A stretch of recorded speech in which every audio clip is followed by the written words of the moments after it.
Hi guys, welcome back to my YouTube channel. My name is Melissa, and if you're new here, I sit here Monday, Wednesdays, and Friday, and I talk about true crime, and also I talk about different topics that are in my mind. So if you like hearing, if you like true crimes or you like different topics, go ahead and subscribe, and also hit the notification bell so you can be notified every time I upload. I know my intros are crazy. I'm gonna get it down one day, and don't mind my hair.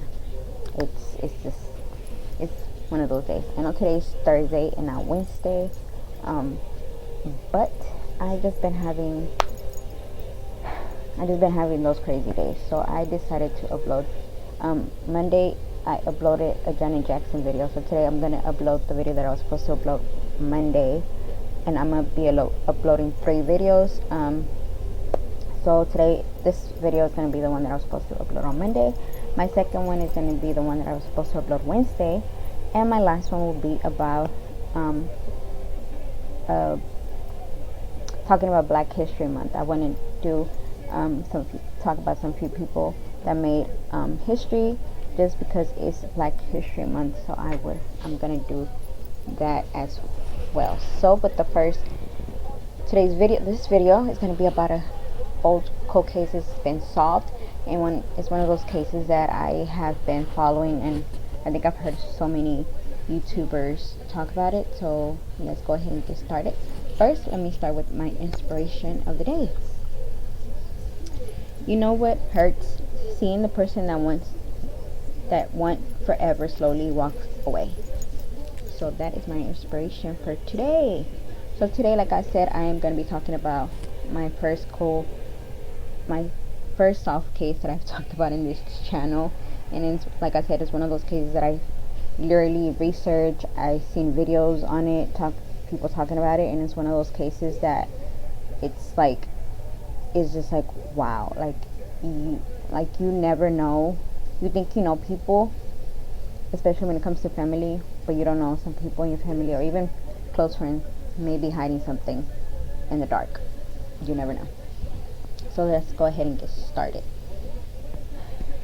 So this double murder from 1956, now the oldest cold case solved through genealogy, cops say. Mountain law enforcement officially announced earlier this month that they closed the book on a 65-year-old double murder using a single sperm cell in genetic genealogy. The long unsolved case of Patricia Kalitzke Duane, I don't know if I'm saying this one, Duane Bogle is believed to be the oldest cold case in the country solved through the breakthrough technology. Great Falls native Kenneth Cole had been linked to the January 2, 1956 murder of Bogle, 18, and the rape and murder of Kalitzke, his 16-year-old girlfriend. Cassette County Sheriff Office officially say both died of gunshot wounds to the head. Gold, who died in 2007, was cremated, but his children provide their own DNA to help detectives determine if he was involved, say John Kender, a detective sergeant who investigated the cold case.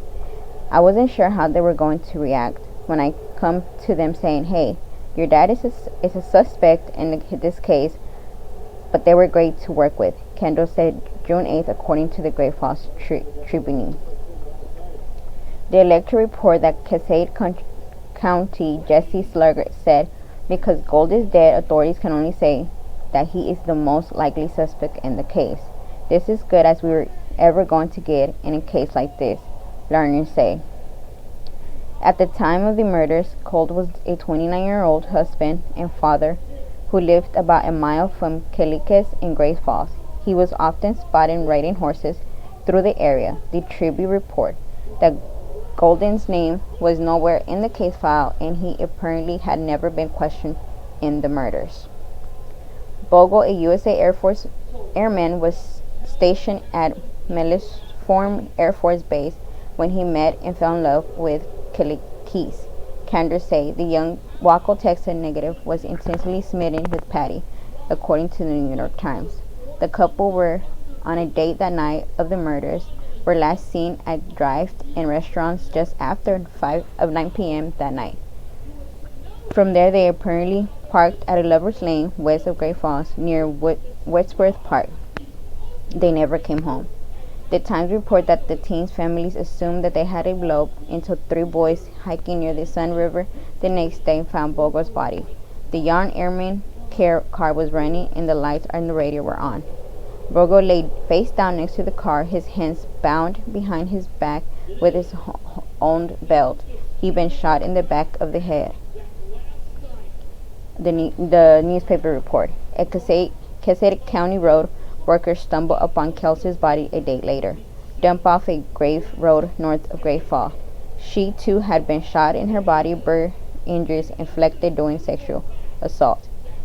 Kender theorized that the killer fatally shot Bogle before kidnapping Kalitzke to rape her, according to the electrical. Over the next several decades, authorities will investigate and clear nearly 3,000 suspects, including notorious gangster James White Burglar, who had been charged with rape in Great Falls 5 years before the murders. According to the Tribune, now retired detective Philip Mentelson sent a vaginal swab from Kelsey's autopsy to the Mountain State Criminal Lab in 2001, at which time the lab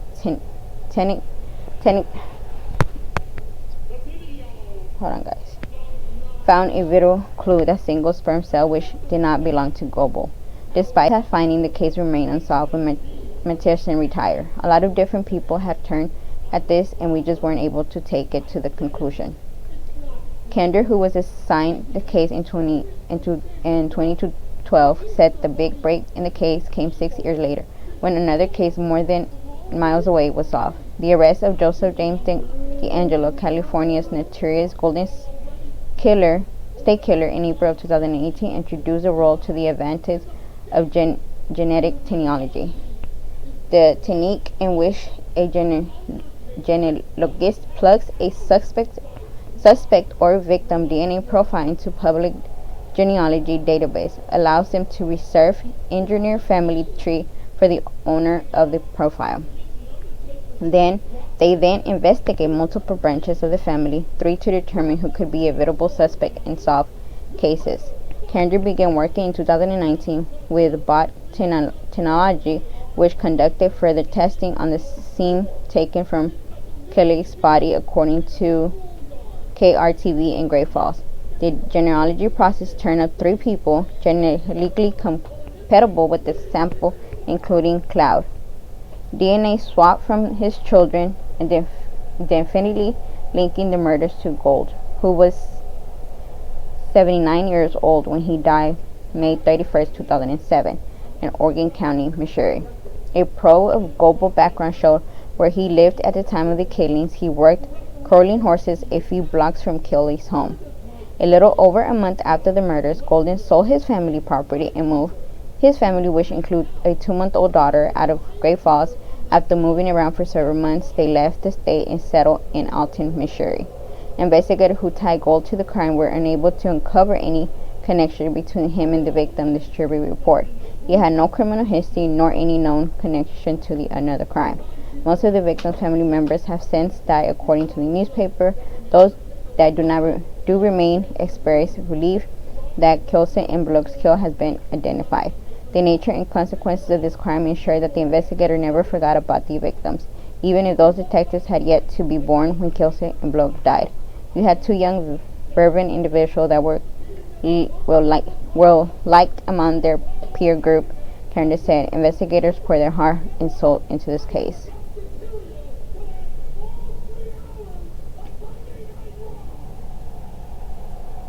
And that is the case of these